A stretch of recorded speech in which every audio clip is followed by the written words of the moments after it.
Believe in yourself, 'cause it starts with you, and then everyone else will believe you too. And if it looks like you're the only believer around, just keep on believing, don't put yourself down. Just be. Our guest this week grew up in Krakow, Missouri, and enlisted in the U.S. Marine Corps in 1975 at age 18.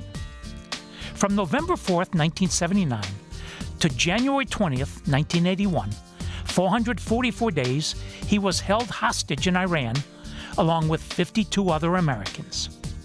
Since 2016, he's been with Folds of Honor, whose mission is to provide scholarships to spouses and children of fallen and disabled service members.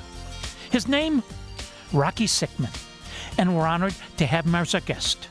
And I'm Jack Krasula, and this is Anything is Possible on 760 WJR.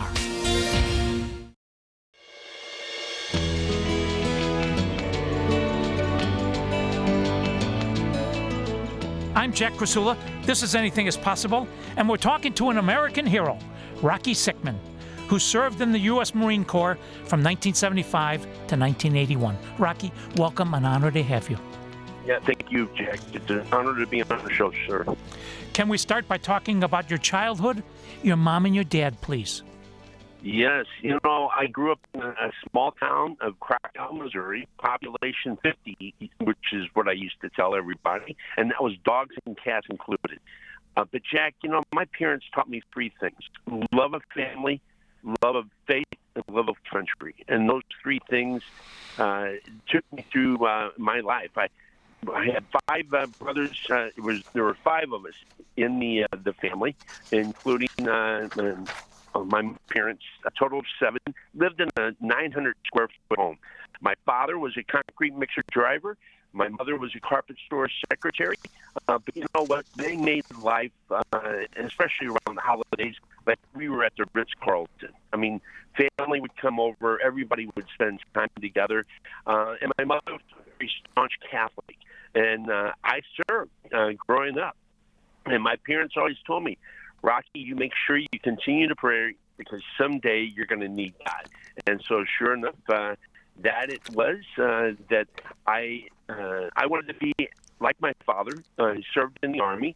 My other brother, he served in the Army also, and I broke the code, and I went into the Marine Corps. But I wanted to serve the country just as my father, my brother had. And, we were involved with the American Legion in the small town of Washington, Missouri, and we were always in praise, and I was always holding the flag.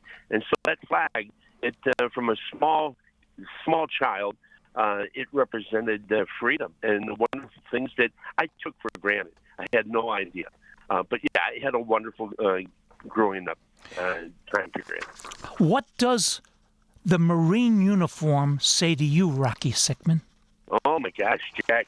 I tell you what, it was one of the things that caught my attention when I was reading the New York Times magazine when I was a small kid, and it was a Marine standing in front of an American embassy, and I said, you know what, I want to do that. And so that I did. I signed up for MSG, but I told the recruiters 1975. It's right after the Vietnam War, Jack. So, I was sitting there watching my brother returning back from Vietnam and many others that were spitting on these individuals. And I'm sitting there thinking, that's not right. And so I joined the Marine Corps, and, I saw the world, and I got to be MSG. But that uniform, it caught a lot of attention with the ladies. That's for sure, Jack. All right. Army, Navy, there's pride. But the pride, lifelong camaraderie of the U.S. Marines is unmatched. Rocky, how do you explain that? It has been around 250 years this year as the Army and the Navy. But, the birthday is November 10th every year. And I think the Marines are probably one of the main units of the military that remember the birthday, and they celebrate it together. But, many of wars have been fought, and, we were taught when I went to boot camp, especially that was during after coming back from Vietnam, of all the situations that the Marines had gone through, and of course Belleau Woods and Chesty Puller and all these other great Marines, and we just heard the history. So history was really put into molding of the United States Marine, and I was very honored and proud to be able to graduate and wear that uniform. And you know what, to this day, once a Marine, always a Marine, and I'm always involved with military. And, and I salute all of our military. There's 1 million men and women that support, have been affected by war, and there's 2 million dependents. And it is the cost of tuition to help provide those individuals. It's around $9 billion. So I continue to support not only the Marine Corps, but all branches. All right, you enlisted in 1975, and you had a dream. All right, and the dream came true in October of 1979. You were assigned to the U.S. Embassy in Tehran, Iran. Give us a picture, the lay of the land of Tehran back in October of 79.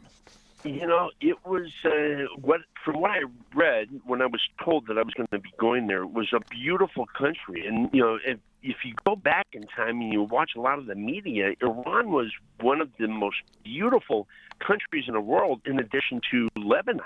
And so when I got there, I'm sitting there thinking, this is going to be an incredible post. Being able to be a Marine security guard at an American embassy, very, prestigious position. And we get there the first night, Jack, and myself and a group of other Marines, we're surrounded in the airport with, we're in civilian clothes, but we're carrying green duffel bags that, have all of our clothes in it. Well, we are surrounded in the Tehran airport, and we're made to unload all of our stuff out of our bags. So finally, the group of Americans that were outside waiting for us to come through, they realized that we weren't coming out, and they came running in, and they saw us be searched. They were able to get the Revolutionary Guard to release us. And so that was my first evening.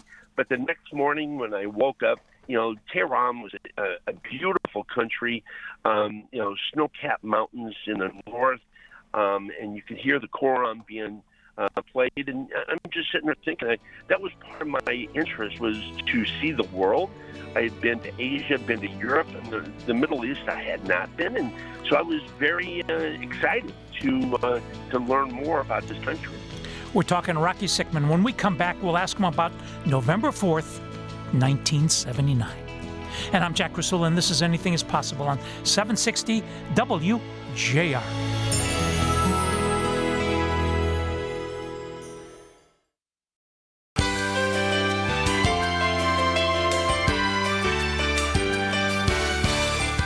This is Anything is Possible. I'm your host, Jack Krasula. We're with Rocky Sickmann. Rocky, let's go back. November 4th, 1979. Walk us through that day, please. Yes, 2 weeks earlier, Jack, we had heard that the Shah of Iran had been allowed to enter the United States for health treatment. And at that point in time, President Carter was the president, and he had approached his staff and said, if we allow the Shah into the United States, what are you going to say when the Islamic Republic of Iran takes her people hostage? Well, that morning, November 4th, Jack, I can tell you two things occurred I will never forget, and I will tell every American. I'm walking to the motor pool gate. I'm 22 years of age at this point in time, and I'm walking to the motor pool gate, which is about 30 feet away from the front gate. And there's demonstrations, prior, because of the Shah being entered into the United States. And the demonstration was right in front of the American Embassy. And all of a sudden, as I'm walking into the motor pool to get a vehicle, I hear my walkie-talkie had recall. So I turned to look at the front gate, and they're coming over the gate. And Jack, if you and your listeners ever been to an American embassy, they're very well secured. I can tell you that morning on November 4th, 1979, there was not one security at that front gate. It was like the Islamic Republic of Iran told the security to leave, and we're going to take control. And that they did. They came over the wall. I could run pretty fast, got back to the Chancery. The Chancery was where We had kept our weapons and everything. Billy Gallegos was closing the 4-inch steel door. He kept it open long enough for me to squeeze in. We get our weapons. We secure 7 Marines, secure that American embassy, Jack, for 7 hours. 7 hours. Waiting for the host government, the Islamic Republic of Iran, to come. All of a sudden, as I'm manning the front door that I just came in, they're pounding on the front door.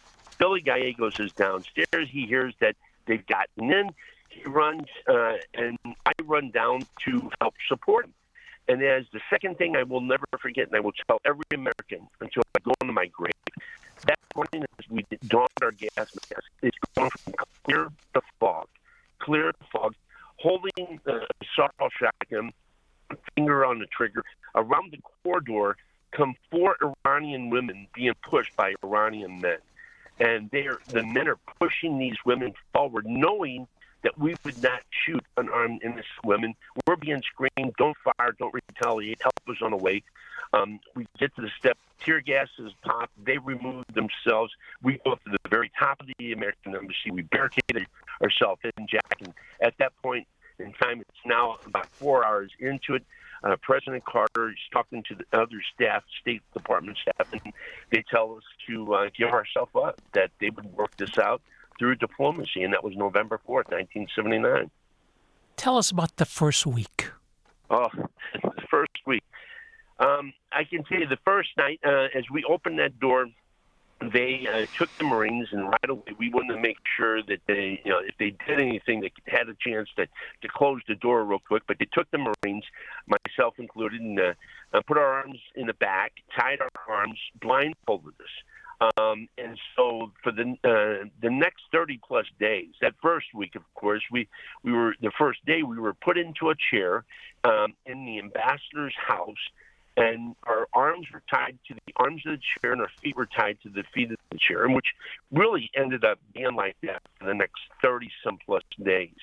And so it was, you have one security guard per hostage.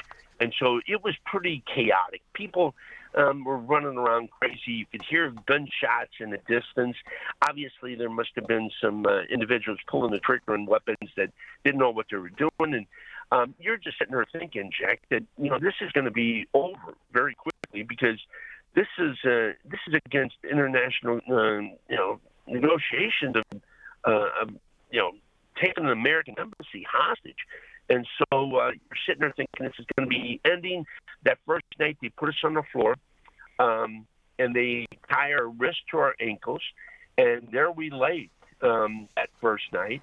And you really didn't sleep much, but when you get tired, you close your eyes, you wake up the next morning, and they put you back in that chair. And it wasn't until your interrogations, they wanted to know what you did, who you were.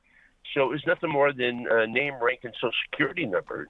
But there was an individual that did break and basically went around and told the Islamic Republic of Iran, these individuals, who everybody was, and put these people in solitary confinement. But, the first week, and I mean, not only the first week, but 444 days, Jack, you didn't know if you were going to live or die morning, noon, or night.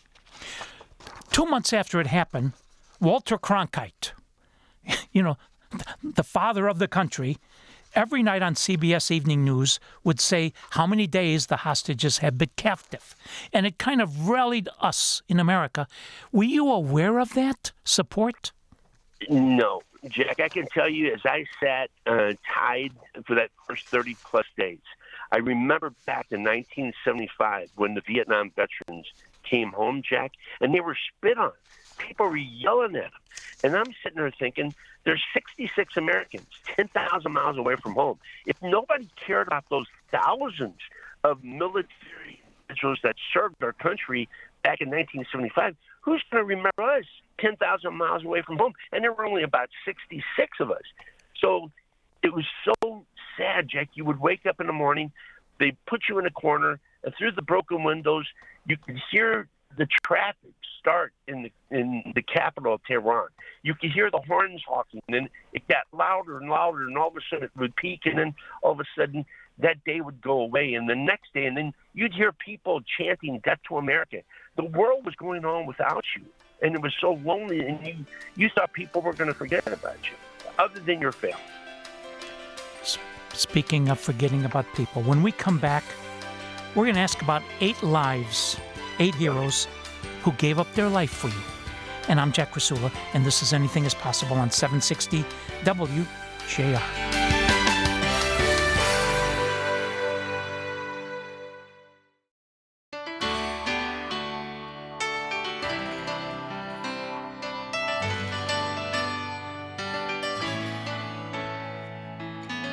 Welcome back to Anything is Possible. I'm Jack Krasula. We're with Rocky Sickmann.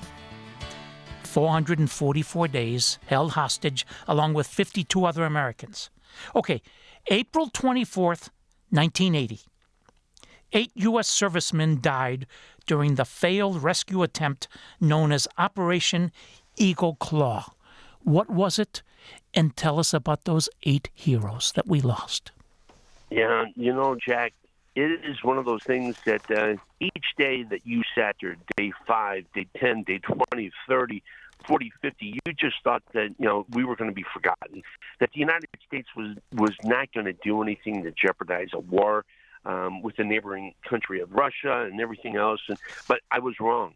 I had no idea that a group of American heroes, and those really, you said I was a hero, I'm not a hero. Those individuals were heroes. And the night of April 24th of 1980, they all basically started their mission. 8 CH-53s took off from the Nimitz.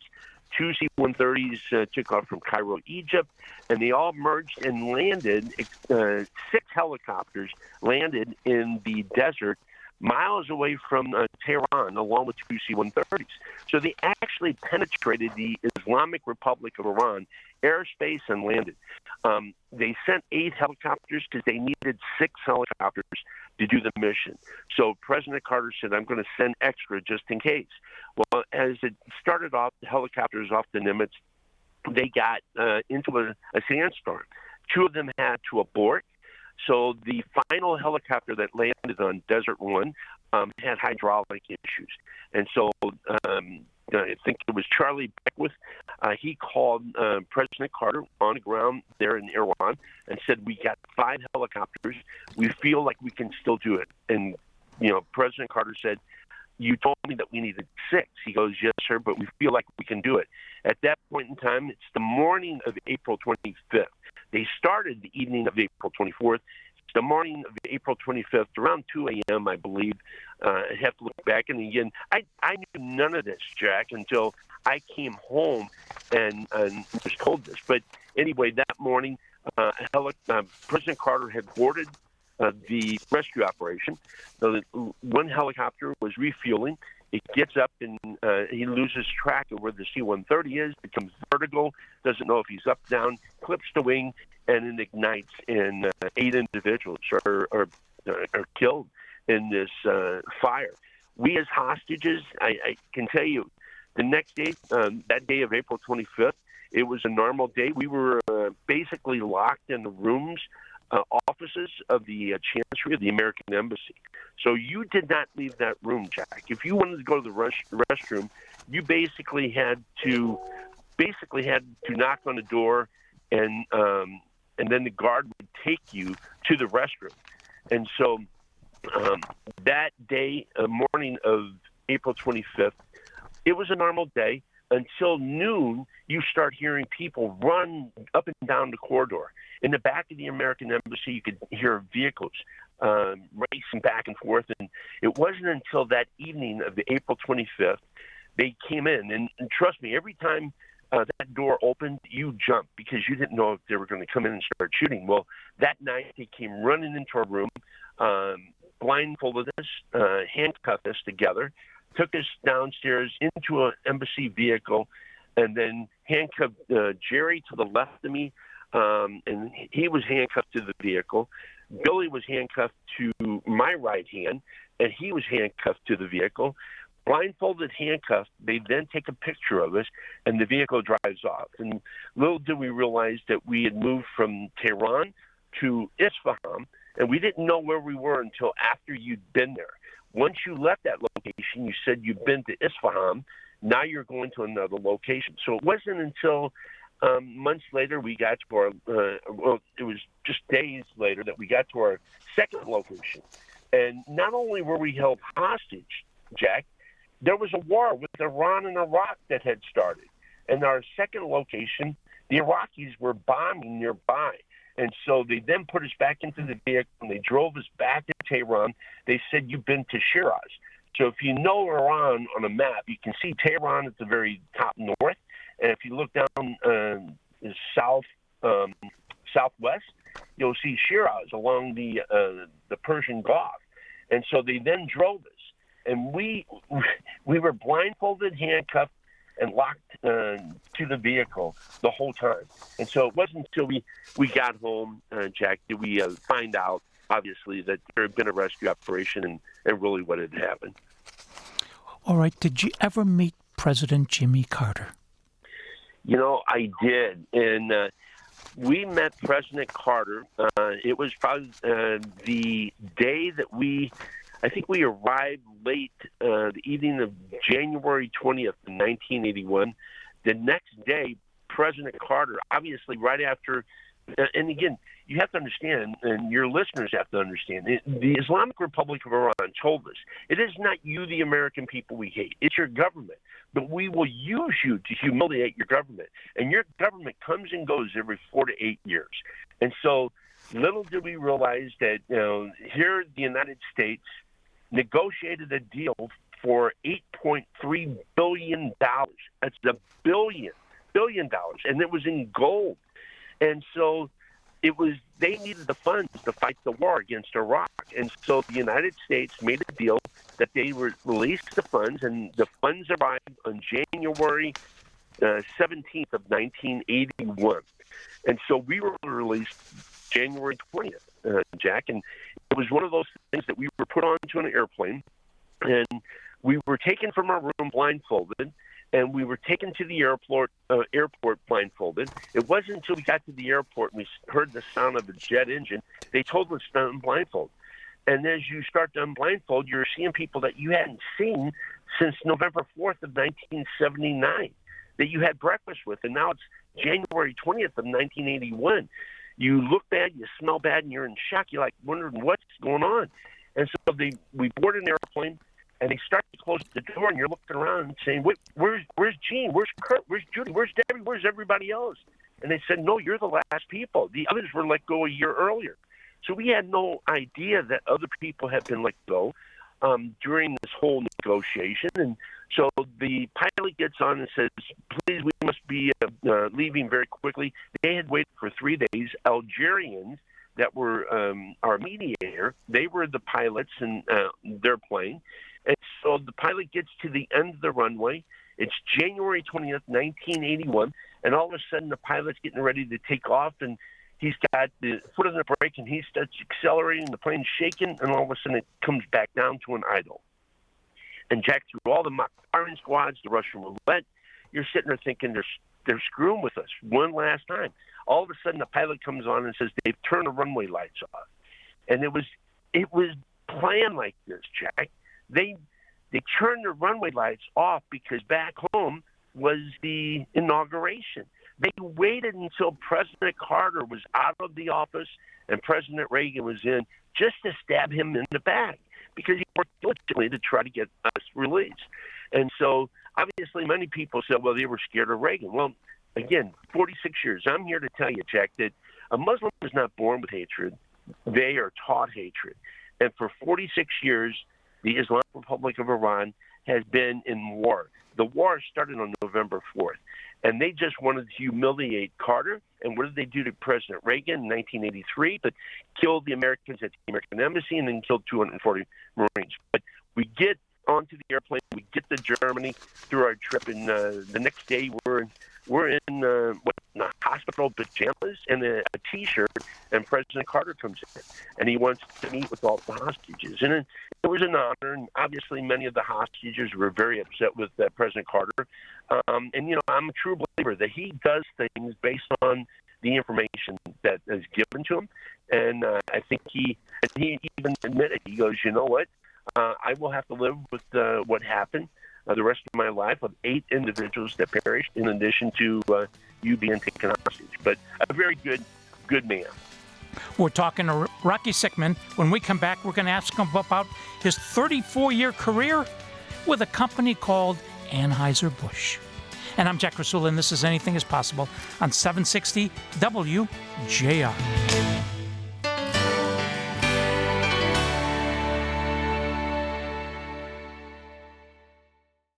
You've been listening to your inspirational fireside chat, Anything is Possible, for nearly 20 years. This is Anything is Possible, and I'm Jack Krasula. But what has Jack been up to lately? Search @AIP Speaker Series and find out. Jack has interviewed thousands of historical voices, some of whom have offered him their philosophy of life, like Tom Izzo. And Tom writes, work hard, persistence always wins out, discipline is the highest form of love. Stay humble. The great Ernie Harwell. My aim is to do justice, love mercy, and walk humbly with God. And the voices of our generation. I am reassured continuously that His unfathomable love and mercy are the greatest gifts of my life and my constant source of strength, reassurance, and guidance. His Holiness, Pope Francis. @AIP Speaker Series is the YouTube channel where all of these jewels can be heard, including some of Anything is Possible's greatest guests. And we're with Mitch Albom. The Little Liar is really a book about truth and lies and the price we pay when we lie. This is Anything is Possible, and with Tom Watson. My father loved to play with the pros at the club. Developed a very quick friendship with Stan and played some golf with him. And then he would ask me to play golf with him and Stan. Our guest this week was born with a rare disorder characterized by the absence of arms and legs. His name, Nick Vujicic. Something that every human being actually deals with, Jack. It's the choice of continuing to believe or giving up. And recordings of the AIP Speaker Series events at St. John's Resort. Go to YouTube and search @AIP Speaker Series. It's free. And remember, Anything is possible. Spohom.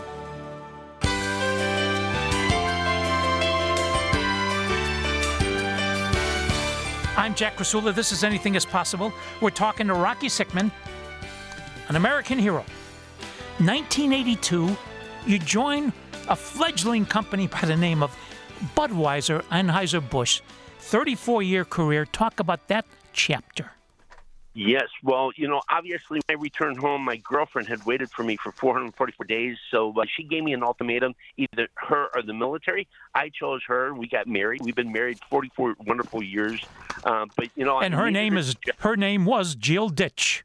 It is. She waited 444 days for you.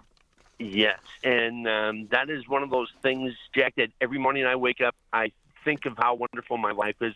Wonderful son, daughter, 5 grandkids. Those 8 individuals that died would never have that. But when I returned home, I had to get a job, and so I worked at Camel X. And in 1982, I was fortunate to get on with Anheuser-Busch. I became the director of military sales. 2007, I meet this individual that came to Anheuser-Busch and made a cold call. And he wanted to see somebody about a military program. So the security called me. I go downstairs. I see this little skinny guy in a flight uniform. He says, "Mr. Sickmann, I'd like to talk to you." So he tells me his story. I tell him my story. And since then, obviously, Anheuser-Busch, 15 years, $33 million. But, for full of honor, I retired in 2016. Lieutenant Colonel Rooney says, "Rocky, you got to come work for me." And so that I did. And it's one of those things, Jack, it's a therapeutic piece for me, but Folds of Honor, organization that provides scholarship to children and spouses of fallen, disabled military and first responders. And, I mentioned about the military and, first responders. They respond to over 240 million 911 calls a year. There's 800,000 police officers, about 1 million firefighters, and about 200,000 EMT. And those individuals, in addition, are military. It's one of those things I relate back to those 8 individuals. They gave their life for my life. So every morning I wake up, I make sure I remind the American people that freedom is not free. And your listeners can go out to foldsofhonor.org and make a donation. But it's a truly a wonderful, incredible organization. Let's go back to June of 2006. This Lieutenant Colonel Dan Rooney was returning home from his second tour of duty. He was on a United flight from Chicago to the Gerald Ford Airport in Grand Rapids. What happened as that plane landed? Yes, the pilot had asked everybody on board to please stay on board because they were bringing the remains of a fallen soldier. And Lieutenant Colonel Rooney is an F-16 fighter pilot just returning home, and he's looking out as the pilot's talking. He sees this draped casket. And you know what? The folded flag is a constant reminder of those who have paid the ultimate sacrifice. And the pilot's asking everybody to please remain on board until the ceremony is over. So 20 minutes later, the pilot says, "Thank you for remaining." And Lieutenant Colonel Rooney gets up and looks around and realizes that over 3/4 of the people left.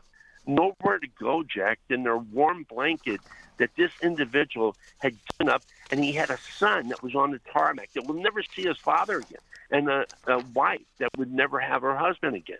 And so that's when he and his wife then formed Folds of Honor over their garage in Broken Arrow, Oklahoma, and now here we are, 62,000 scholarships, $200 million, and it's 45% of our recipients are minority, 47% are female, and so 91 cents out of every dollar that comes in goes into that scholarship. So very lean and mean, but he has created this mission after seeing that situation that late evening. You joined Dan's team in 2016, and this has become a ministry for you, Rocky, a ministry for you. Share with us 3 stories, if you will. 3 stories. Well, I can tell you the one story was when I first met Lieutenant Colonel Rooney, him coming home.